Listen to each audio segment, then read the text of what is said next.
أعوذ بالله من الشيطان الرجيم. بسم الله الرحمن الرحيم. الحمد لله رب العالمين الرحمن الرحيم مالك يوم الدين. إياك نعبد وإياك نستعين اهدنا الصراط المستقيم صراط الذين أنعمت عليهم غير المغضوب عليهم ولا الضالين آمين.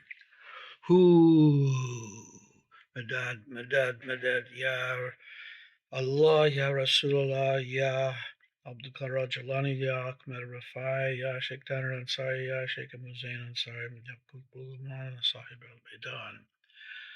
Who start with a poem by Mr. Hafez, just to kick us into gear here. It's called The Earth Braces Itself. The earth braces itself for the feet of a lover of God about to dance. The sky becomes very timid when a great saint starts waving his arms in joy, for the sky knows its prized fixtures, the sun, the moon, and the planets, could all wind up rolling so wild on the floor. My dear, this world, its laws, our perceptions, are such a minute part of existence. Should not all of our suffering and sadness be like this, as just dropped from an infant's palm that is asleep against the breast of God? The earth braces itself for the feet of Hafez. The sky pulls a mirror from its pocket and is practicing looking coy. For the beloved has at last opened his arms and is inviting my heart to eternally dance. The day candle, the sun, has forgotten the hour. The whole world has gone joyously mad. Look, the sun's sweet cheeks are blushing in the middle of the night, desiring the rampage of the feet of God's lovers. I would like to talk about tests. We all get tests. And in the Quran, it mentions that Allah will test us. It says, quote, "We will surely test you with something of fear and hunger and a loss of wealth and lives and fruits, but give good tidings to the patient." As with almost everything in this life, we can choose how to approach tests. Attitude is everything. And when you align yourself with the idea of surrender, that is not trying to play God, but to allow Allah to guide and instruct us, then this testing could appear instructional, or at least positive. How you approach your problems is part of the training of becoming a human being. Questions? Make sense? So when you become a Sufi, that is learning how to surrender to Allah, you learn that staying positive is a way to stay balanced. When you can understand that Allah is merciful, compassionate, that He wants you to stay connected, then the situations that develop in your life become meaningful in deeper ways. You have signed up for a very personal and intimate educational system designed just for you. No one else is going to receive this guidance as you do, which makes the events that transpire look brilliant and fascinating when you can tune into them. And yes, sometimes they're horrible and debilitating. But your capacity is increasing and your perspective broadening and your understanding deepening. I make sure, though, that you never think, "Oh, I've got it." because the next moment that feeling will disappear and you'll realize that there is no end to learning and growing. Allah is infinite. This is one of the aspects of the training that keeps us humble. And humility is one of the keys to repairing the heart that has gotten disconnected. Gratitude, positivity, and the knowledge that Allah is always here, always ready, always teaching, always just, patient, and loving. Questions yet? Continue. Testing sometimes helps us to reset our primary intention.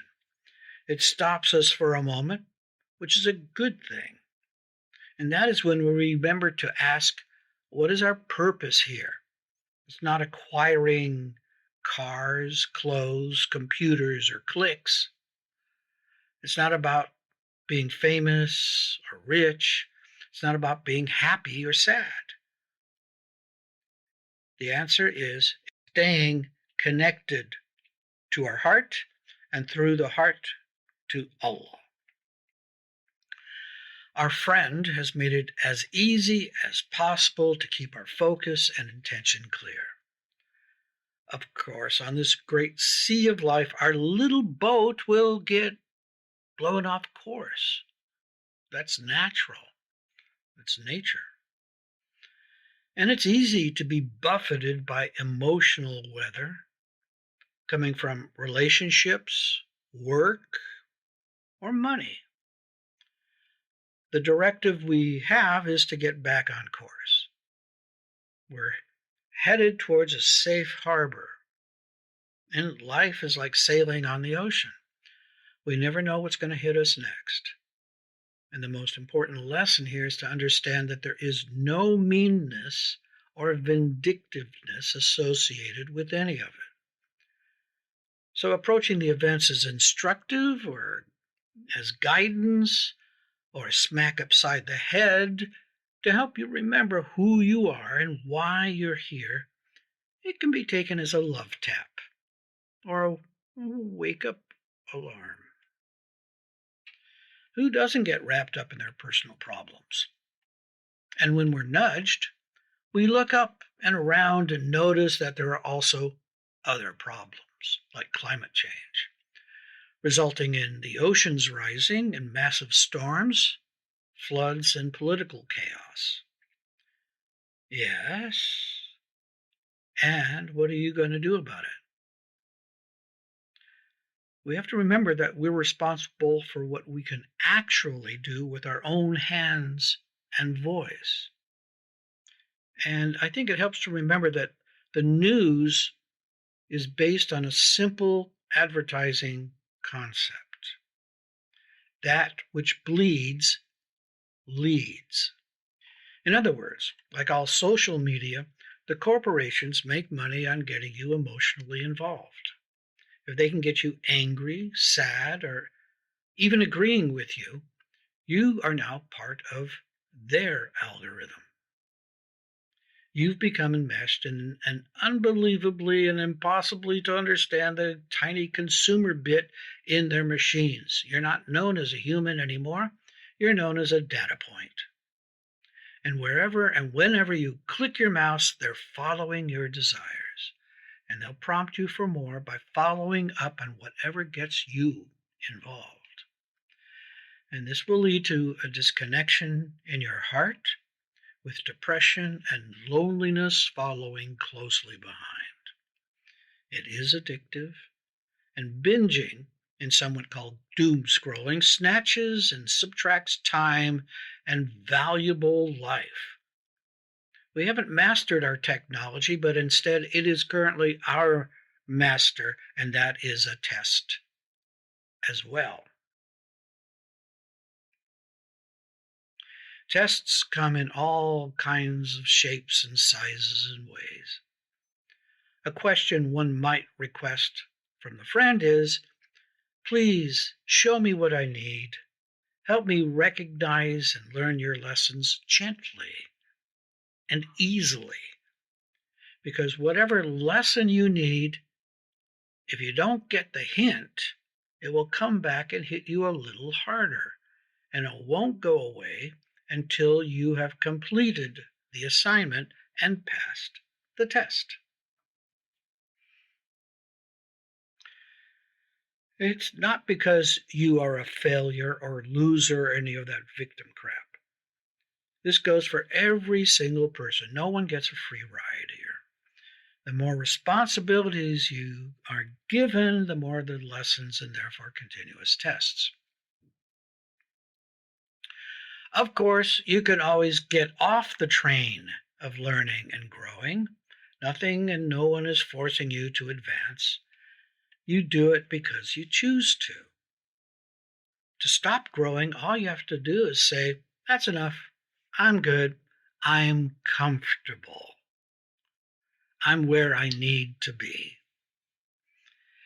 And that is when you start dying.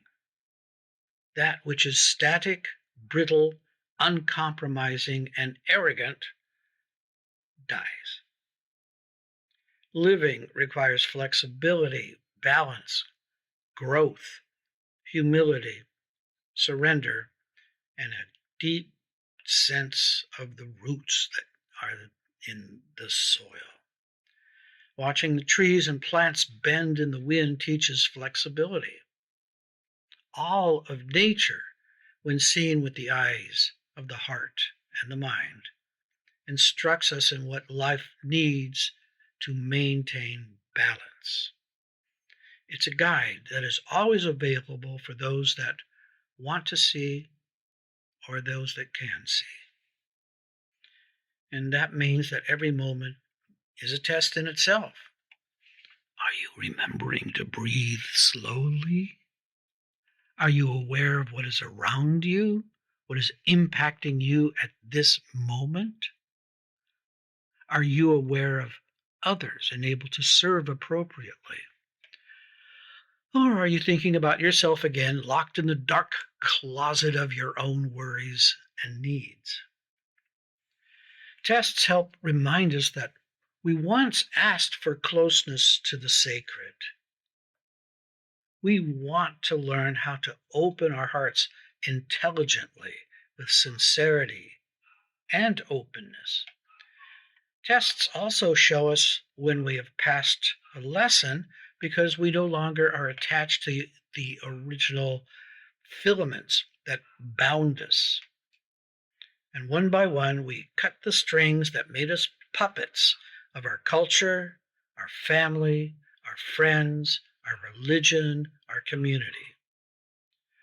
We grow guided by the profound knowledge of our heart to become connected to love, truth, peace, and joy. And no, it's not an easy path, but it is a fulfilling and deeply rewarding one.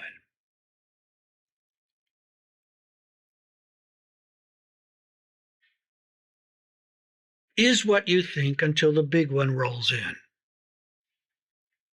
This will likely be a death, a crippling illness, a divorce, a major loss, something that profoundly shakes your world to the core.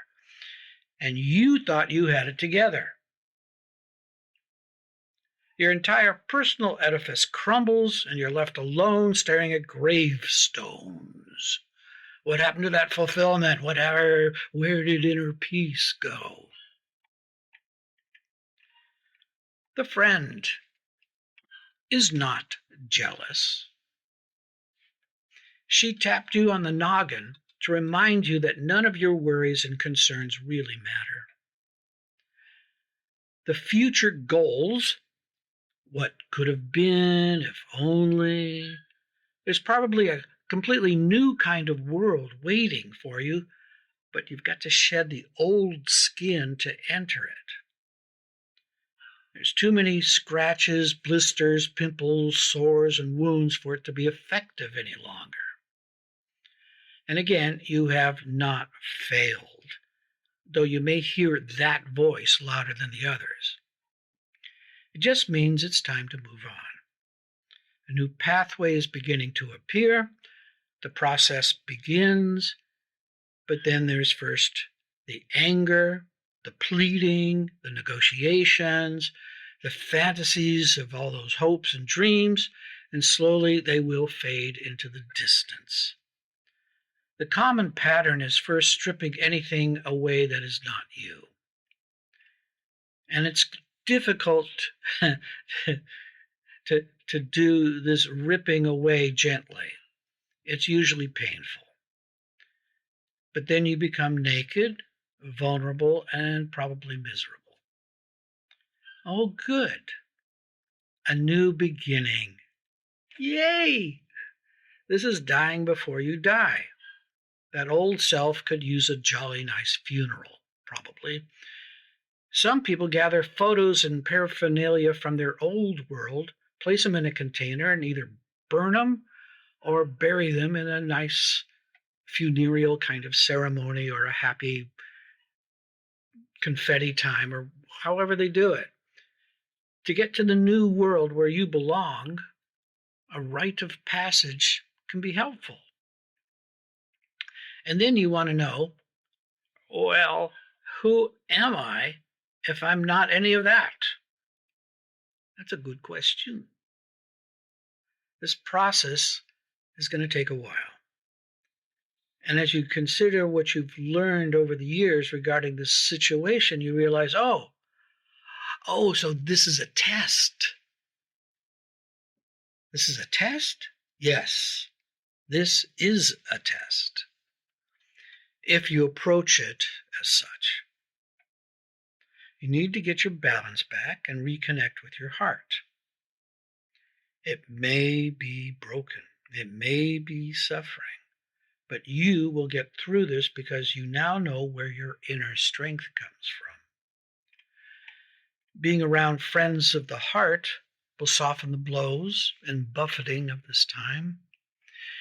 You will most likely encounter inner journeys into rehashing choices that you once had made, and then you now begin to see that they were not as smart as you thought they were at the time.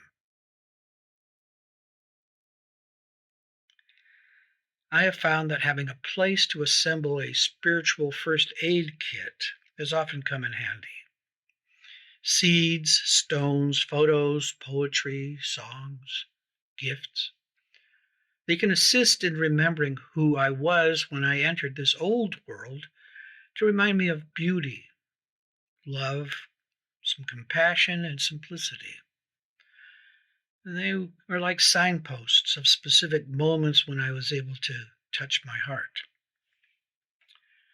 I'm probably asking, how long will this pain last?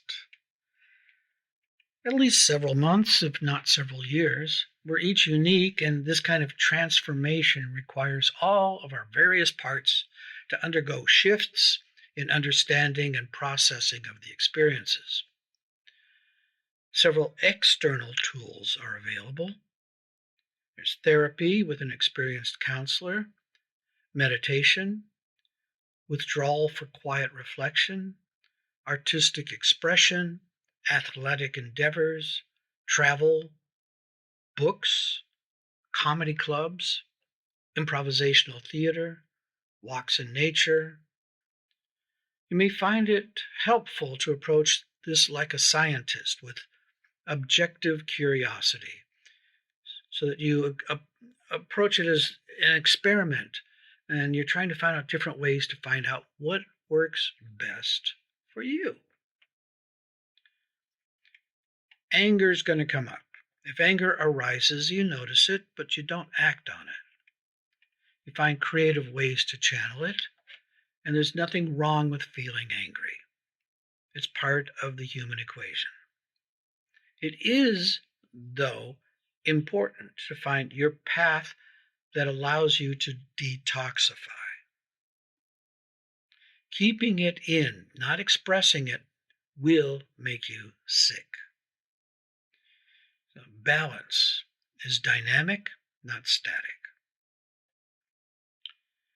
It is important to stay on top of your mental, physical, and spiritual health.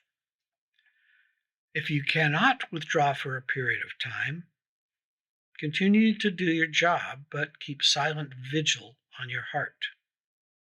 It doesn't help to talk about it with people who do not know you. Observe, withdraw at lunch breaks, keep to yourself while you puzzle this out. Above all, trust that your heart knows what you need. Listen to it closely and carefully. Try to avoid imagination and nefs sneaking their nasty voices in. Your rawness is sacred and holy. It requires nurturing, caring, and careful protection. Guard it. It is the pilot light for your soul. It is the torch that will guide you into the new world. You don't want to jump into the unknown without some kind of guidance, and your heart is the best of all. Take it slowly, gently, be kind to yourself and especially to others. Your heart loves that. Continue finding what your heart enjoys. Eventually, you will find others who enjoy you for your heart's joy. Then a smile will begin that warms not just your face, but your entire being. For this one, it resonates on different levels because, it feels at this time there is some things that Allah's showing me, which trying to be observant of and trying to find the lessons. And though it's not comfortable, it seems like, you're presented with a choice, and it's sort of like the choice, the conditioning, the old conditioning is to sort of dig deeper into problems or anxieties and just go round and round. It's like, the pig in the mud. Or the other choice is to be with your heart and, as you said, Shake, sort of see what the lesson is. So I think, that's part of that's resonated for me.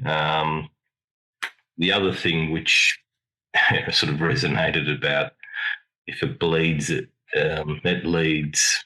I'm not a really big social media follower, but I do have Twitter, or X, what it's called. And I have observed in the past where I can just keep scrolling and scrolling and scrolling. So I just really noticed in the last couple of weeks, especially with everything that's been happening with the war in Iran, Iraq, that it has been having an effect on me, what I've been reading. So I decided to delete it and just to sort of be a bit more conscious of my energy.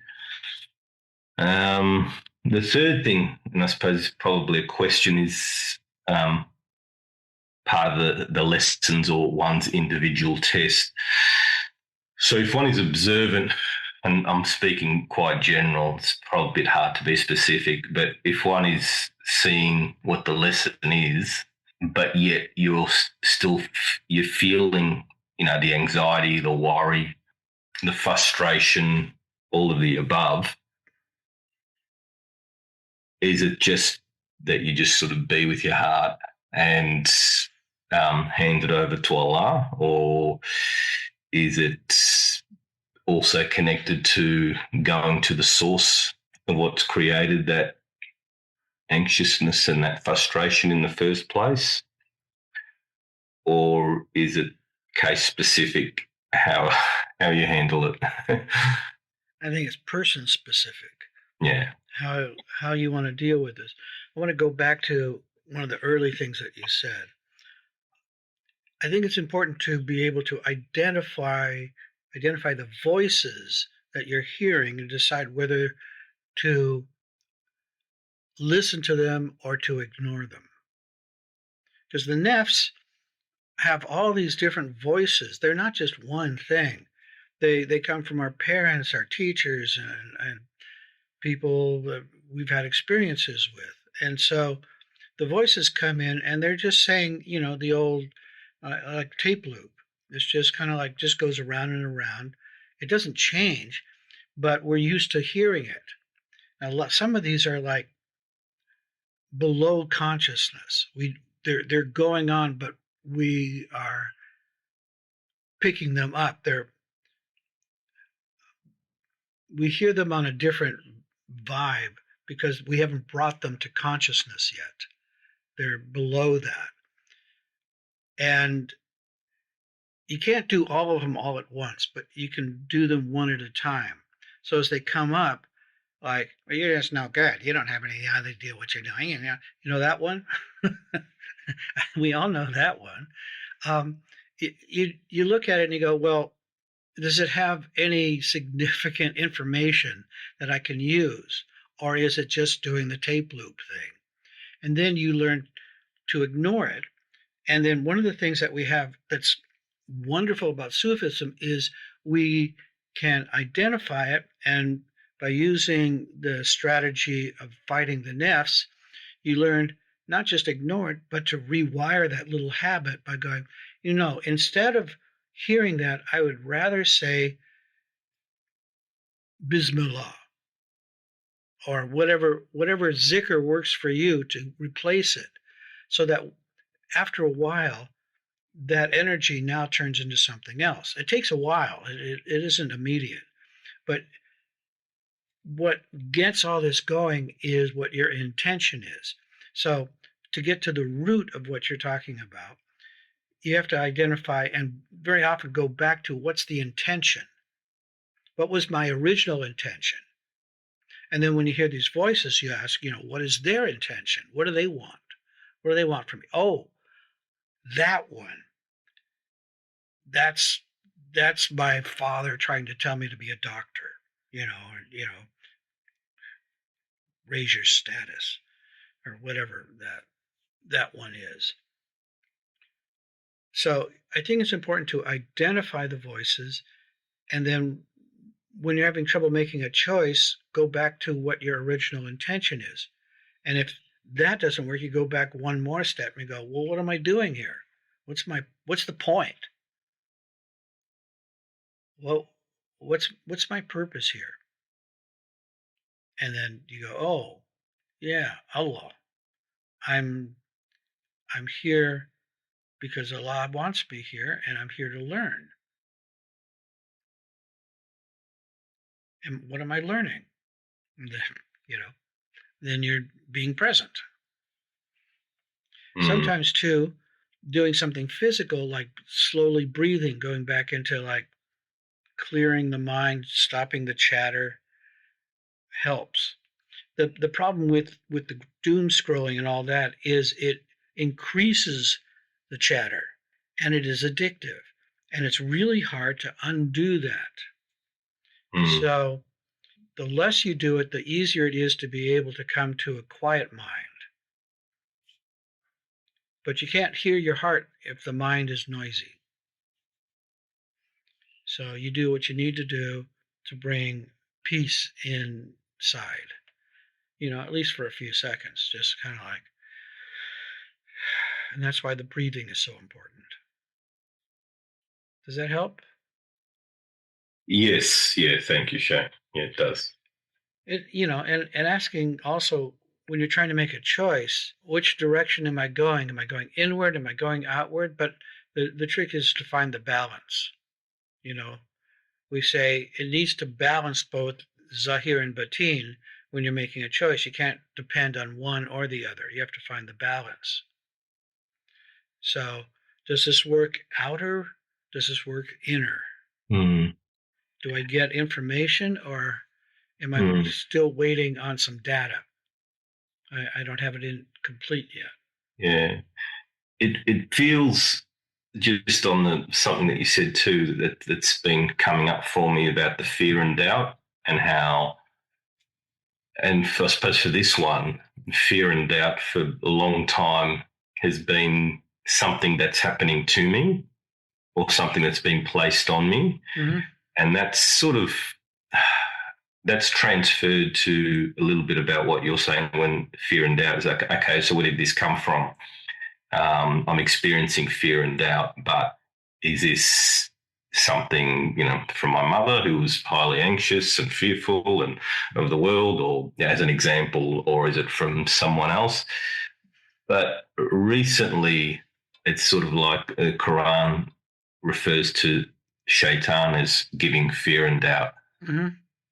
So it's like, well, is this just shaitan? Is fear and doubt what I'm experiencing? Just shaitan trying to put me off not being with my heart? And yeah, you can approach it from several different angles. One angle might be the one where you have constructed a scaffolding around yourself that has been used over your lifetime to protect you in one way or another, or that has brought comfort to you. The thing is that over time we become used to feeling these feelings, even though they're negative feelings that like fear and doubt. They become friends. We know them really well, so why get rid of them if I know them? So again, you have to clarify the intention. What is my intention here? Do I really want to get rid of them? First question. Or is there some payoff that I'm getting by holding on to them? And so, yes, at that point, you do have to identify where it came from. You have to find the source and see if you want to hold on to it. And no, you can't just let it go, because that's just a song for Frozen. To actually let go of something, you have to do some tracking, hunting, and you have to be predatory. You have to go, I want to get rid of this, so where does it live? What is keeping it going? And then once you identify it, then you have to ask, what do I need to do to let it go? All of this requires time and effort and sense of humor. Yeah. Approaching these things as a process is really important, and not to see them as binary. They're processes. So let's say I have doubts about doing something new. I don't know if I want to do it. I don't know how to do it, and I feel like I'm no good. This is the thing that needs to be sourced. You need to go into it and go, where did that come from? I came from my mother, who was uncertain about everything. Why was she uncertain? Because her husband abused her in some way or another. It's like that was their thing. It's not your thing. Therefore, you don't need it. Then you can identify, well, I'm not my mother. That takes some time just to kind of like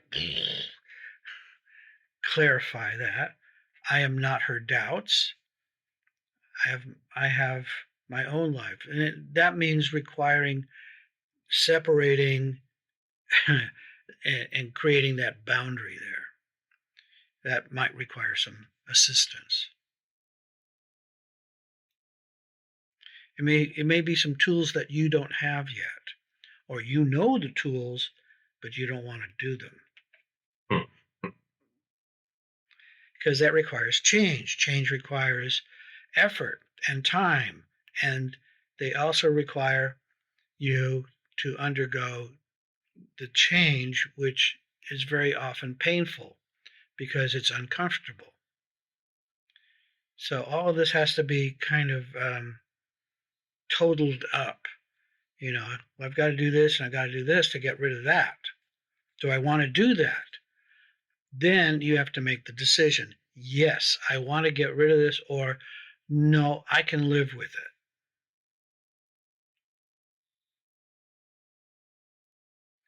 If you want to live with it, yeah, okay, fine. Then don't worry about it. Yeah.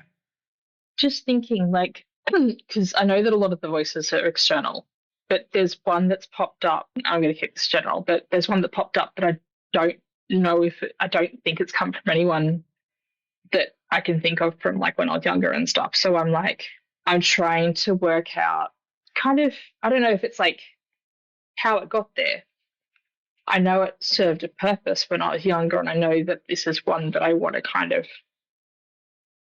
in some ways, learn to let go of, or at least learn to let go of elements of it because it's holding on quite tightly. But then I'm just kind of like, so where did it come from? Just kind of, I'm just processing right this second. So there's a bit going on in my head. But yeah, just kind of realizing that it's not always, I guess what I just clicked in my head before was a lot of the time they're outside voices, but there's sometimes that they're not specifically. And I'm just trying to work out why I've got it, basically. Okay. If you don't mind, I'm going to use this as a way of showing how to work with yourself and how to move through this. So the question that would come up then would be, when did you first notice this? I'm guessing, primary school sort of level. So it's been around with you that you've been aware of it all this time?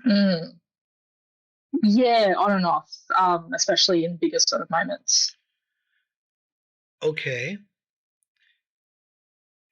And then you're trying to decide, is this a me thing or a not me thing? Yeah. What have you found so far? Well, I guess it's been kind of a process of elimination in terms of, are you talking in terms of internal, external voices? If we were a scientist and we were keeping track of this experiment, we want to know what much data do we have on it. Open the file and tell me what information do you so far have on it. I know what I'm gauging, what the purpose it served was when I was younger, and why it filled a need.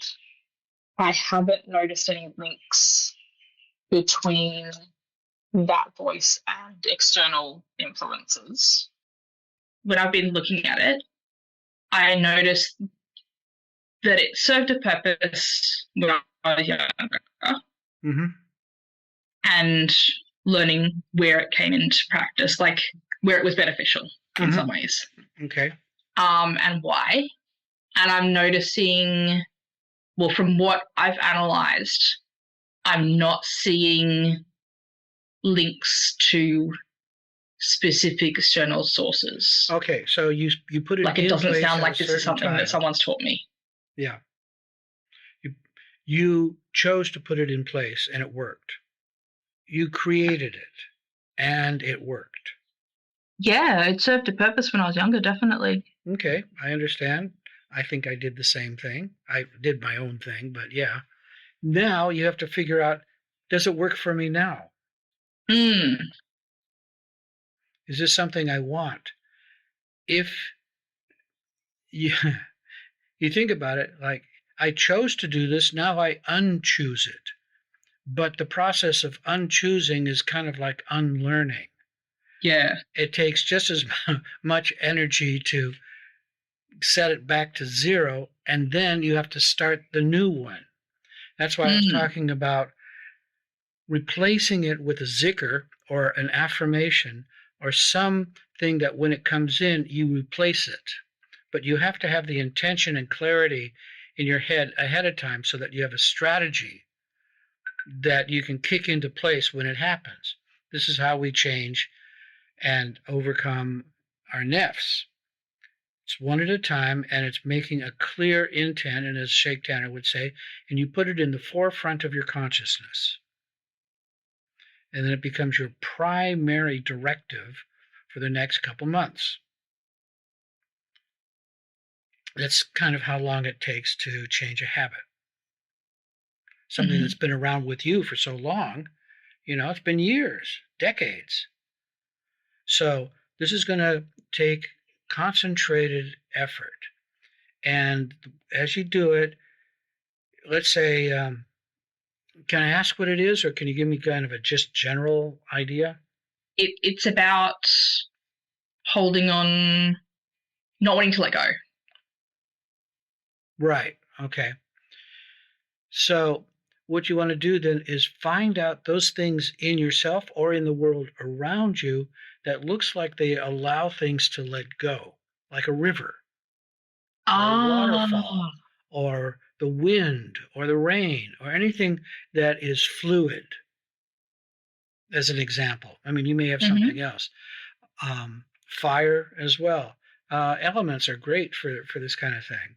Anything that kind of has this motion to it that is like fluid. And so one way would be to develop for yourself your own kind of relaxation, affirmation, visualization of becoming that waterfall, for example, or a beautiful spring where you're in a pool and you're watching the creek just flowing away, or you're on a boat and you're just floating down the river. You ever been on an inner tube down a river? Oh, it's wonderful. I don't think I have, but I can picture it. Yeah. Yeah. Or one of those water slides. Have fun with it. Make it and the more silly and the more fun and enjoyable it is, and the more kind of crazy it is, the stronger it has because you want to do it. So that when this thing comes up, I don't know if I should let go of this, you imagine holding on to it and sliding down the water slide and just letting it go. So that your body begins to let it go. Because I think in that kind of situation, I think the body is very much involved. Yeah. Your muscles contract just as you would with anything that you want to hold on to. Mine. So that's kind of the primary feeling that I get when I think about holding on to something. It's mine. I close myself off. Yeah. The opposite is opening up and letting go. And I can feel my muscles relaxing as I do it. Massage would be good too.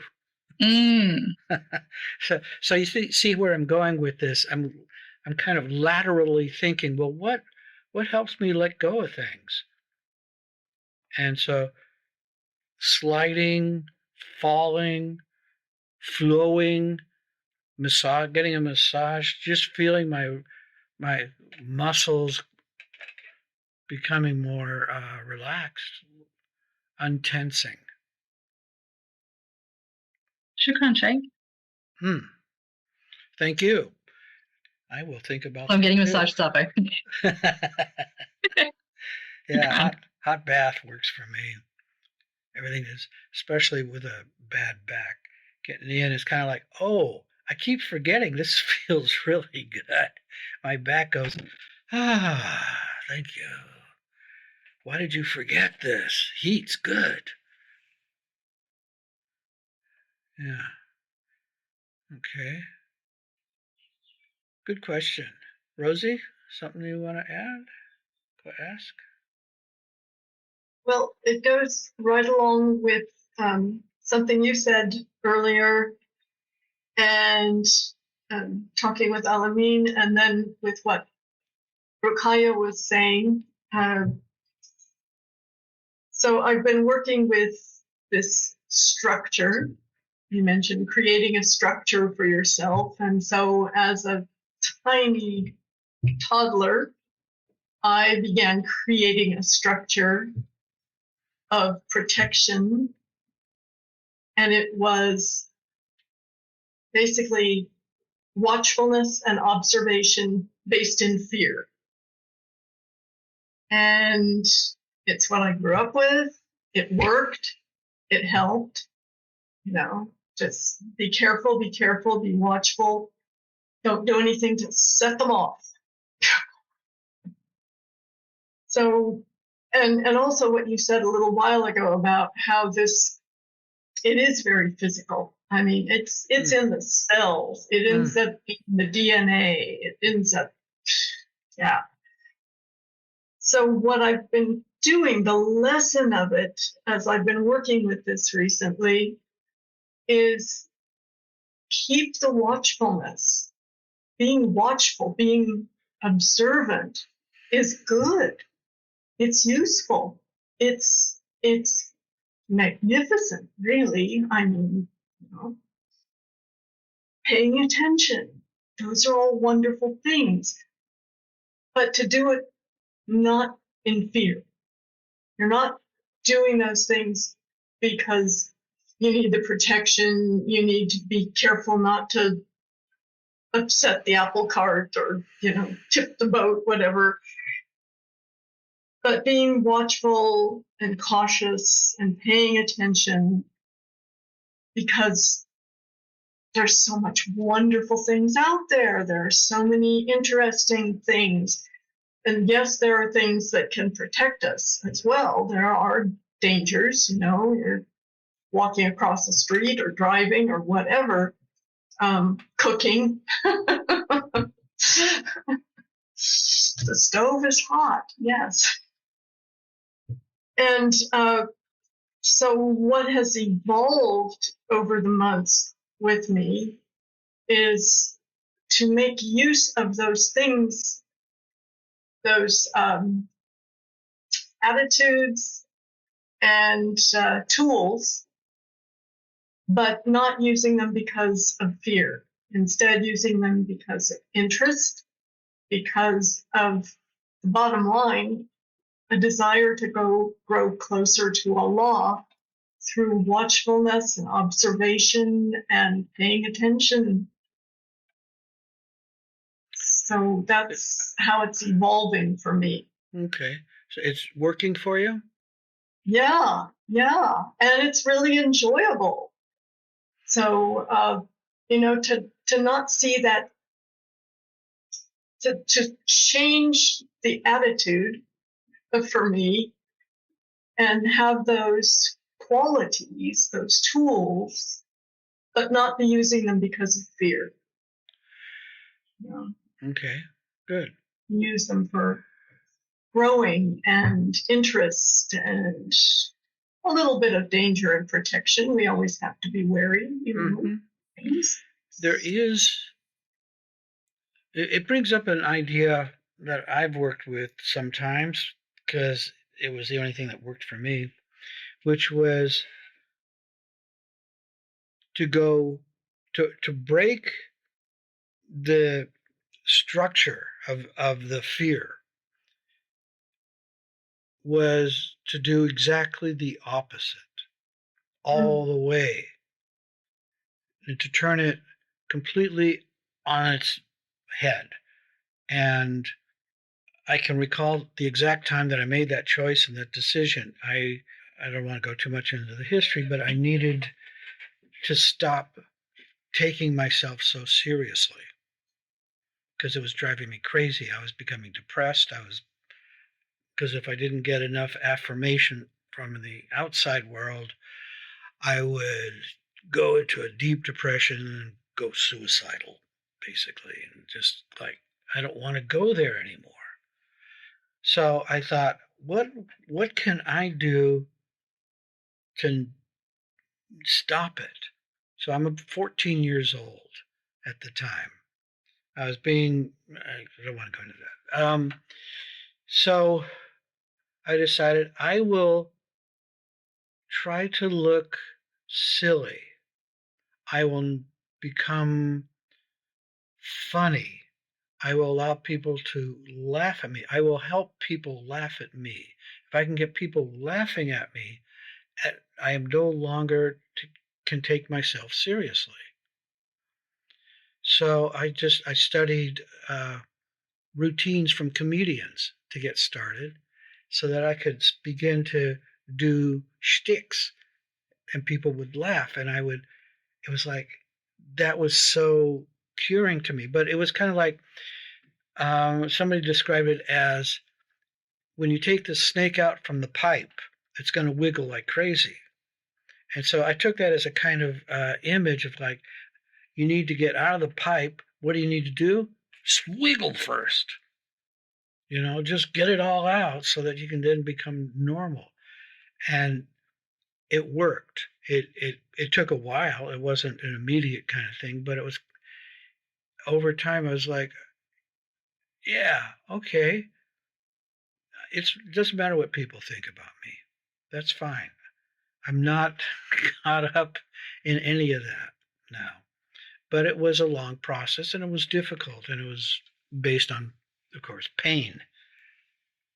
So I'm also suggesting if that works for you, if you can figure out a way to do it creatively, to sometimes you can get out of a holding pattern by breaking it and by consciously, creatively breaking it in a way or using your imagination to help you get on the other side of it, to imagine that you're doing the wrong thing because that the nefs, no, they don't like that at all. No, never do that. That's terrible. What are you, some kind of monster? Yeah, I'm a monster. Deal with it. And the nefs just go bloody crazy because they can't handle it. And it's kind of like, that's what I want. It's just kind of, if you need a radical procedure, that sometimes works. I'm reflecting on something that I've been working on, and we've talked about this. I've been working on something and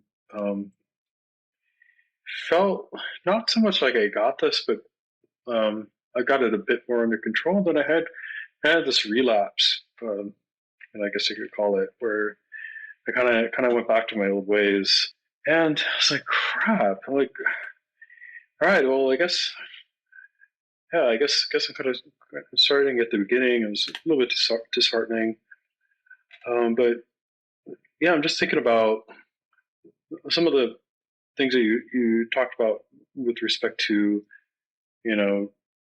getting the test, but also some new things that you mentioned with like the water slide and the or river analogy for Rukaya,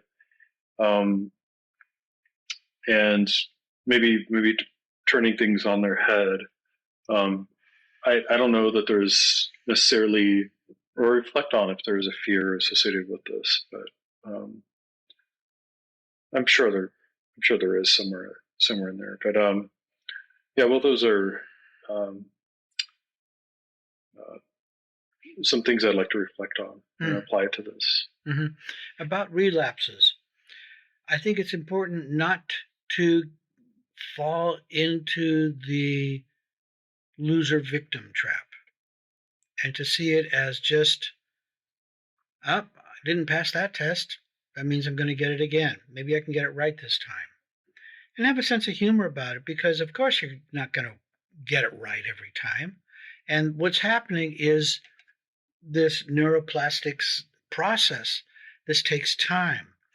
And yeah, you might have a couple of like good moments where, yeah, I'm caught up with this. But then you get distracted and you lose the momentum that you had. And it kind of falls back and you go back into the habit again. It's normal. It's just part of the process and understanding your own process, that it isn't perfect, that there's time going on as the wiring is changing. The more focus and intention that you can put into it, of course, it's going to speed it up some. But at the same time, there's also the unlearning, the unwiring that takes time to undo as well. So there's a whole unlearning and learning going on, and you can't really learn until the unlearning is completed. Then the wiring can be solid if we work that way, but it seems to be that way. I can still recall my first taking on of a nefs as I've got to do this, and just taking Sheikh Tanner at his word. My wife at the time said I was too sarcastic all the time. And I thought, oh, okay, I'll stop. I'll work on that. Well, I made the intention. I had a little zicker to do it, But I wouldn't remember that I was sarcastic until about 48 hours later. 2 days later, I went, oh, yeah, I was sarcastic then, wasn't I? I went, that's not good. Okay. All right. I'll just keep at it. And I kept at it. And then it was like 24 hours later, the next day, I went, oh, yeah, I was sarcastic. And then it was 12 hours. Then it was 10 hours.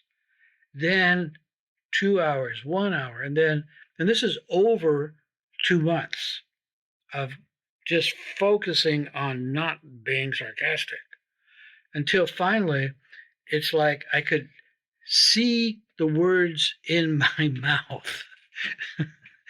I could see what I was going to say, and I went, no, stop. Don't say it. I can hear it in my head going, why don't you say it? It's kind of like, no.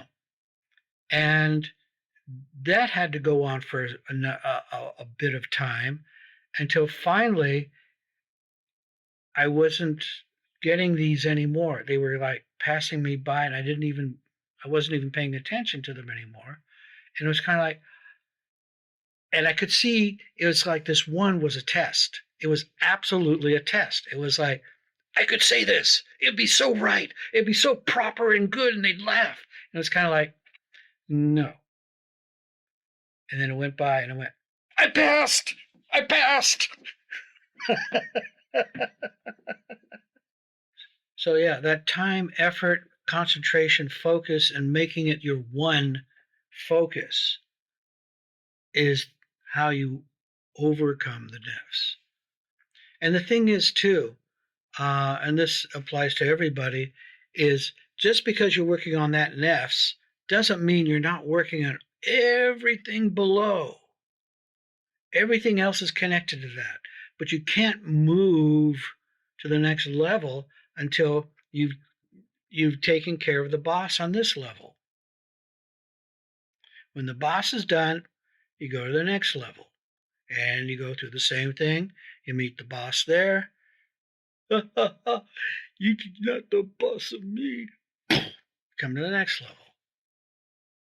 And it works like that forever, for infinity. Keep learning and learning, overcoming new nefs.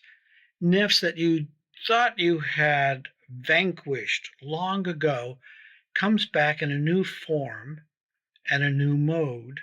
And you go, I thought I got rid of this. Well, you couldn't get rid of this part until you got rid of the other stuff. That's how it works. And that's why you trust your heart to guide you and know that it knows exactly what you need. You may disagree. So what?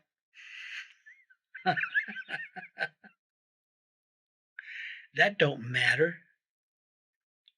What matters is that you keep going. Like weeding. There's always something that goes way down, down, down. You didn't get the roots. You got the leaves. You got to get to the roots, and the roots are way down there. Sometimes connected in all kinds of various compacted ways. Okay? Bismillah ar-Rahman ar-Rahim. Alhamdulillah Rabbil Alameen. Ar-Rahman ar-Rahim. Maliki Yawmiddin. إياك نعبد وإياك نستعين اهدنا الصراط المستقيم صراط الذين أنعمت عليهم غير المغضوب عليهم ولا الضالين آمين. Thank you, Sheikh. Thank you, everyone. Thank you, Sheikh. Thank you. Shukran, everyone. That was really lovely. All right. Assalamu alaikum, Shukran. everyone. Bye. All right. Salam. Have a wonderful weekend. Rest of the week. Salam.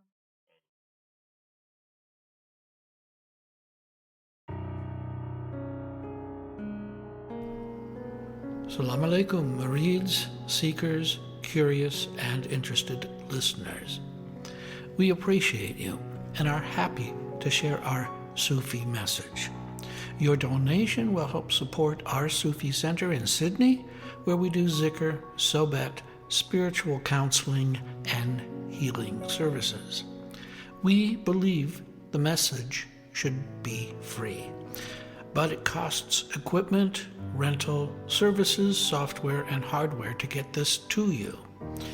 So thank you for choosing our podcast among all the millions available.